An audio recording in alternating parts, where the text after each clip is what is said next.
Hello दोस्तों, welcome to स्पेसिक classes. मैं हूं सुमित वर्मा।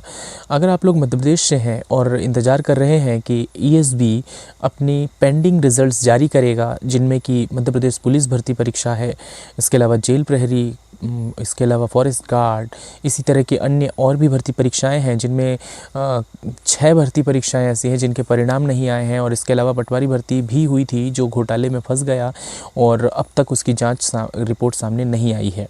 नियुक्ति की तो बात ही अलग है। तो अगर आप इन परीक्षाओं के रिज़ल्ट या जांच रिपोर्ट के इंतज़ार कर रहे हैं तो आपकी कीमती 2 या 3 मिनट मुझे ज़रूर दीजिएगा। एक बहुत ही इम्पॉर्टेंट अपडेट जो कि न्यूज़ में आई है, दैनिक भास्कर के हवाले से मैं आपको ये खबर भी बताने वाला हूँ कि आखिर वो क्या खबर है और रिज़ल्ट कब तक आने की संभावना है। साथ ही मैं अपने कुछ विचार भी आपसे साझा करूँगा। जी हाँ, मैं कोई विश्लेषक या फिर कोई बहुत बड़ा टीचर नहीं हूँ। मैं एक आप ही की तरह का स्टूडेंट हूँ जो अपने विचार साझा करना चाहता है आपसे, और वो इसलिए क्योंकि मुझे लगता है कि मैं आपका जो ये वीडियो देख रहे हैं उनका दर्द समझ सकता हूँ और वो मेरा दर्द समझ सकते हैं कि मैं ऐसा क्यों कह रहा हूँ।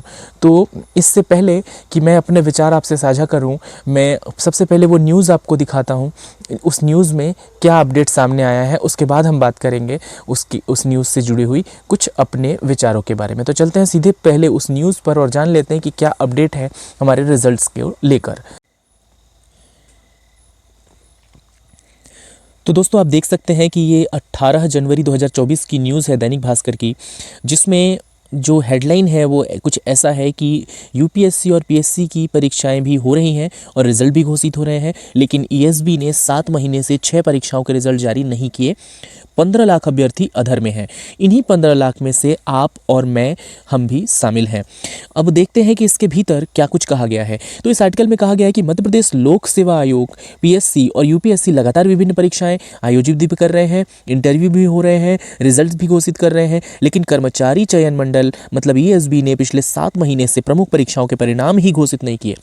कोई नई भर्ती परीक्षा आयोजित करना तो दूर की बात है, ईएसबी ने पिछले साल 2023 में मार्च अप्रैल में पटवारी भर्ती परीक्षा का आयोजन किया था। इसके बाद पटवारी परीक्षा का रिजल्ट जुलाई में घोषित भी किया, लेकिन इसका रिजल्ट भी विवादों से घिर गया और बाद में इसकी नियुक्ति ही होल्ड कर दी गई। इधर 6 अन्य भर्ती परीक्षाओं का रिजल्ट ही ईएसबी ने घोषित नहीं किया है। इन परीक्षाओं में 15 लाख से भी ज्यादा अभ्यर्थी शामिल हुए थे। इनमें वन रक्षक भर्ती, पुलिस कांस्टेबल सहित ग्रुप 4 और ग्रुप 5 की भर्ती शामिल है। तो इस आर्टिकल में बताया गया है कि कौन कौन सी भर्ती परीक्षाओं के रिजल्ट नहीं आए हैं, कौन कौन सी भर्ती परीक्षाओं में नियुक्ति नहीं दी गई है और ये सब कुछ कब से हो रहा है। तो आप सब जो इसमें शामिल हैं जानते हैं कि 2018 के बाद से जब नई सरकार गठित हुई, फिर सरकार गिरी और वापस से भाजपा की सरकार बनी, उसके बाद से वैकेंसीज नहीं आई थी और चुनावी साल में कुछ महीने जब रह गए थे तब वैकेंसीज आई, जल्दबाजी में वैकेंसीज लाई गई, नोटिफिकेशंस जल्दबाजी में लाए गए, कोई प्लानिंग नहीं थी, कोई योजना नहीं थी, कोई बजट नहीं था, परीक्षा जैसे तैसे ली गई क्योंकि चुनाव सर पर था और उसके बाद ये मामला फंस गया, परिणाम घोषित नहीं हुए और जो एक परिणाम घोषित हुआ वो इतनी लापरवाही से परीक्षा ली गई थी कि वो घोटालों की भेंट चढ़ गया।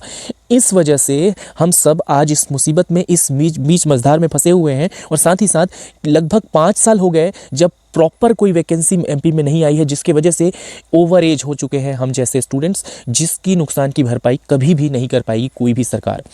तो मुझे नहीं लगता कि ये जो कुछ भी हुआ इसमें मेरे या आप जैसे किसी स्टूडेंट का दोष है, ये गवर्नमेंट का ही दोष है। क्यों जल्दबाजी में बिना सोचे समझे नोटिफिकेशन लाया गया। अगर आरक्षण का मामला फंस रहा है तो ये नीतियाँ किसने बनाई? ये नीतियाँ हमने नहीं बनाई, वो नोटिफिकेशन या रूल बुक हमने नहीं बनाया था, जिसकी वजह से ये मामला फंसा हुआ है। तो ये सरासर पूरी तरह से सरकार का ही दोष है, जिसके वजह से ये परिणाम रुके हुए हैं और घोटाले हुए हैं।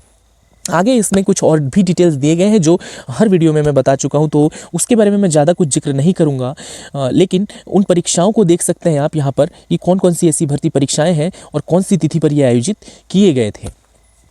और इसमें साथ ही साथ ये भी जानने योग्य बात है कि पीएससी, यूपीएससी या दूसरे जो एग्जामिनेशन बोर्ड हैं उनके एग्जाम्स लगातार हो रहे हैं, टाइम पर रिजल्ट्स भी आ रहे हैं, कुछ में नियुक्तियां हो रही हैं, कुछ में उसमें भी देर सवेर हो रहा है, लेकिन ईएसबी इस तरह से कलंकित हो चुका है कि इसका एक भर्ती परीक्षा भी टाइम पर नहीं संपन्न हो पाता और क्लीनली तो बिल्कुल भी नहीं हो पाता।